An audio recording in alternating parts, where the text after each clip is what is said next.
What's going on, internet friends? Today I'm going to do a review of my lighting setup, or at least the lights that I use. It's the Neewer Vision 4 strobe.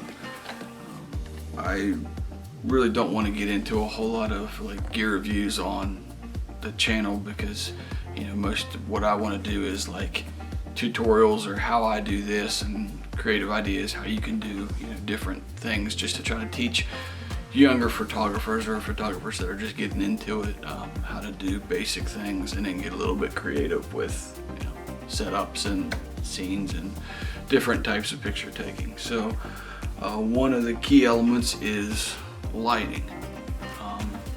Natural light can only take you so far, especially when you start wanting to play with shadows, or if you have a real bright sunny day or it's raining and you need to go inside. You're going to want to be able to use artificial lighting as well. When I started, I had got these two. They were also Neewer brand.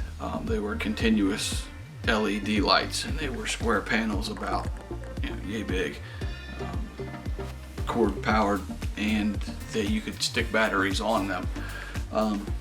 They were okay. They were good for headshots. So they're not going to light a whole room up, and they're not going to let you take a picture of a group or anything like that. So it was good that I learned kind of the basics of how light and shadows work when you're using artificial light.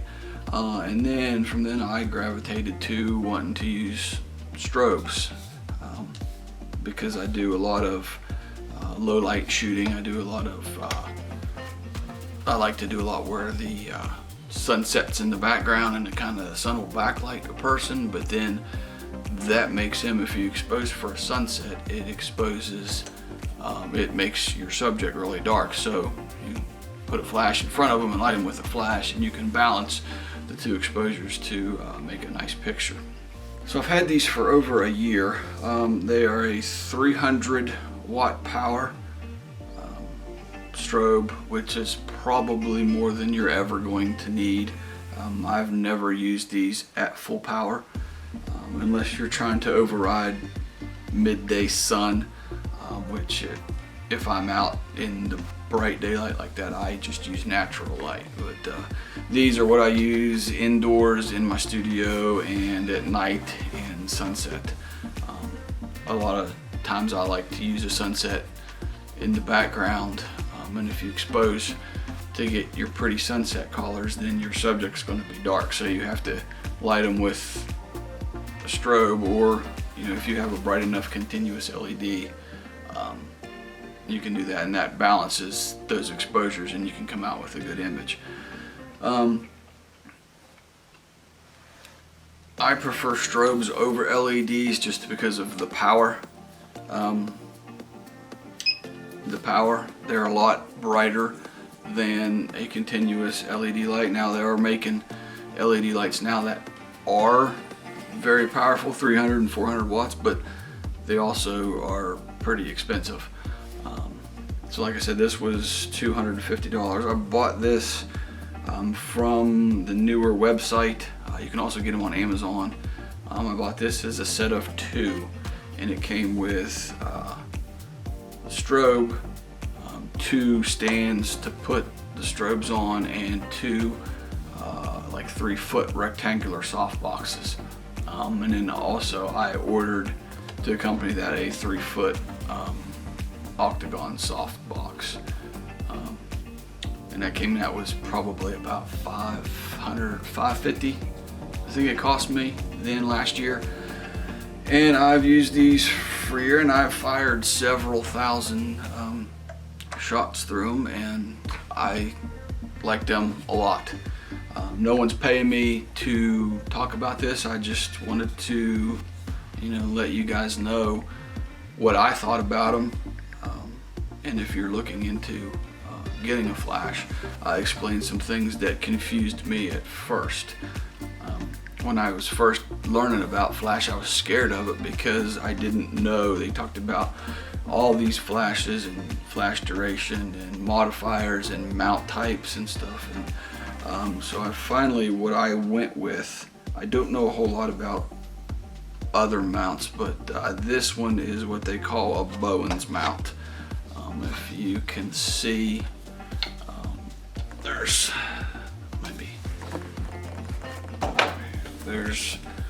three little slots in there, and so any modifier that you get with a Bowens mount, which is a very common mount, see the three tabs on this little reflector, you just put in and snap in, and it's that simple. Hold your modifier on there. So any kind of modifier that's out there that has a Bowens mount, you can use on this strobe. Now, there are strobes that are cheaper. I think Godox makes like a 300 watt strobe, but it has to be plugged in to a cord. Neewer makes 300 watts that are powered by outlet, that are like $110 as well. The reason I got these is because they are battery powered. Has a lithium battery, because that way I can take it, on locations and set up lights out there, which is the biggest reason that I got these. Now, they're a very basic strobe. If you're looking into strobes and you see all this stuff that talks about TTL and HSS and all that, and it's going to be Greek to you. So what it is, TTL means through the lens metering. Through the lens metering is basically like auto for your flash. Your receiver will meter through your camera, just like it will meter the light, just like it would normal exposure, and it will tell your flash how powerful to be, how bright it needs to flash. Most of the time it works pretty good. There are times where it's off. It just depends on the light. HSS is what they call high-speed sync. The sync speed with this is 1/200th of a second. If you move your shutter any faster than that, you'll see a black bar in your frame, and that's the shutter actually opening and closing while this is flashing. I always shoot at 1/60th or 160th of a second with this.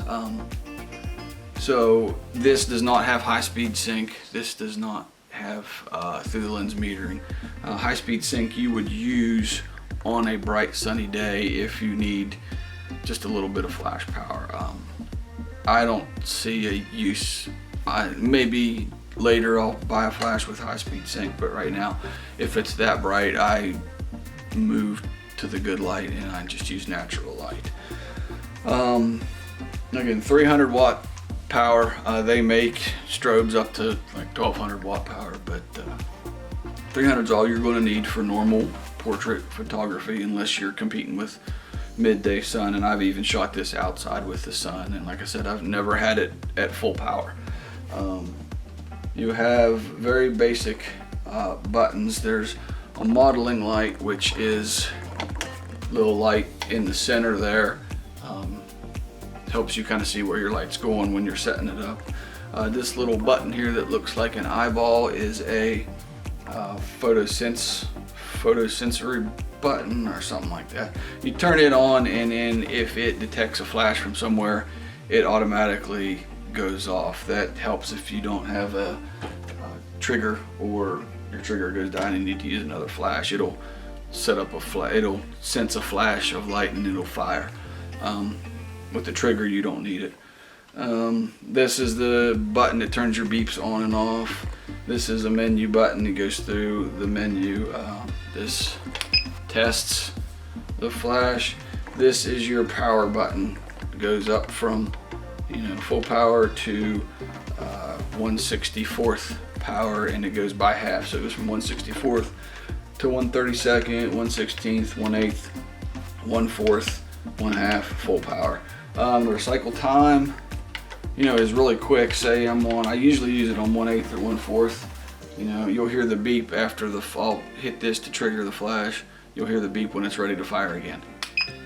So almost instantly. Now, if you turn it up to full power, it takes it a little bit longer to recycle and be ready to flash again. So here again, I think it's like 2 seconds or something like that. Again, I've never used it at full power,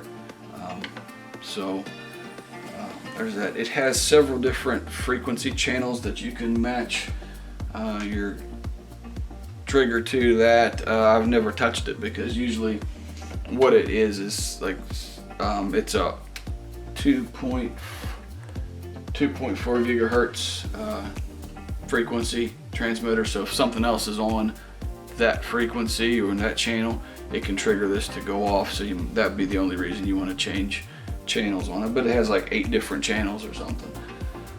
The pros about it, it's a very reliable light. I've probably fired, I don't know how many, I've used it for a year, over 10,000-15,000 shots through it.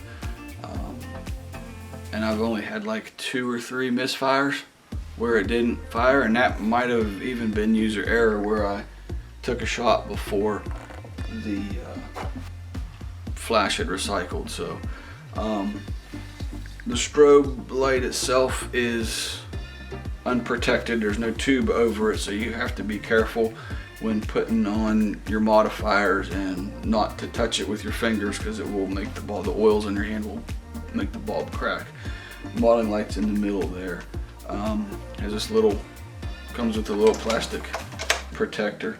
The battery life is said to be rated for 700 shots at full power. I would believe it. I had a shoot one time, it was a softball league, and I probably fired 400 shots over a course of 2 or 3 hours with the strobes at half power. And I was trying to drain the battery, and it doesn't have a shut off. One thing, it doesn't have an off timer, so if you leave it on, it will stay on until you turn it off where the battery dies. But it took like 2 or 3 days for the battery to actually die, because they said every 3 months you do want to drain the battery completely. The color cast out of it, the white balance, the color of the light is always consistent. As another plus. The battery, the portability of it is good. Some of the negatives that I think aren't really big negatives is it's all manual. The transmitter that fires, this hooks to the hot shoe on your camera. It's just a basic transmitter. The only button on it is a test button. You hit that to test to make sure it works. But it works with your camera. This one will work with, I think, any camera. Not 100%, but make sure it'll be compatible with your camera. I don't know if it's compatible with like the R6s or the newest of cameras. You have to look in that and see. It doesn't have high-speed sync or through lens metering, which doesn't matter to me because I like being able to pick the intensity of the light that I want. And once you use it for a while, especially like in my studio, I know, okay, I need about this much power with the light being set, wherever it is. And you can always, if you're in between, if you're like at 1/4 and 1/8 power and you're just right there in between, move the light back a little bit. That will make some fall off and make it a little bit less intense. High speed sync, like I said, I work around needing that. One thing that does suck about this is the modeling light, especially like at night when you need it. If it's really dark, I need the modeling light to be shining so that the camera will get focus on my subject. The modeling light you have to turn on by hand. You have to walk to the strobe, press the button. It shuts off after a minute. So it's kind of a pain to do that. You get everything in position. You gotta walk over to the strobe, turn your light on, and then you have like a minute and you have to go back and hit it. So that's kind of a pain. To me, I think that is the biggest drawback of this strobe is that modeling light is not